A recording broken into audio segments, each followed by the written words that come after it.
Well, the 2021 NFL Draft is getting all wrapped up on Saturday afternoon, but that means I caught up with one more player with Bozeman ties who made it into the NFL.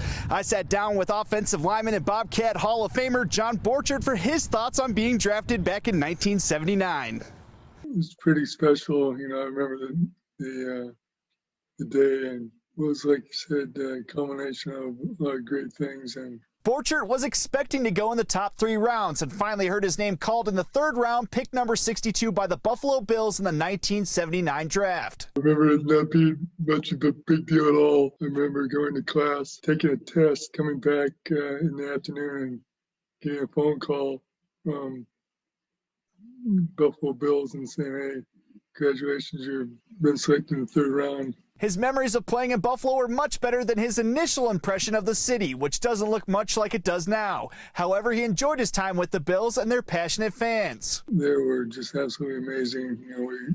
We had some great teams. The NFL guard played with the Bills from 1979 to 1984 before he was traded to the Seattle Seahawks, where he finished his career in 1987. The favorite part was playing against tremendous athletes and just being able to frustrate them to no end. The Bobcat Hall of Famer recalls his time playing for Sonny Holland. The legendary MSU coach sold Borchardt on coming to Bozeman. Sonny Holland is just a special person in my life because he really cemented my commitment to Montana State. He was such a slow talker. At the time, when, man, this guy talks slower than I do.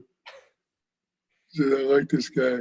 He's very sincere and genuine. Borchardt's fondest memory as a Bobcat is winning the national title in 1976. But he remembers Holland's hatred for the Grizz, and he says that the rivalry was more intense back then than it is now. Sonny, just absolutely hated the Grizzlies with a passion.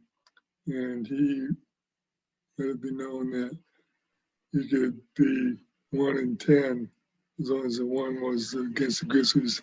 You had a pretty good season. Borchardt is now an insurance agent in Portland, Oregon, and he has a pretty good line to hooking customers. Now I can tell people, not only did I protect franchise quarterbacks, but I protect you and your family. In Bozeman, John Miller, MTN Sports.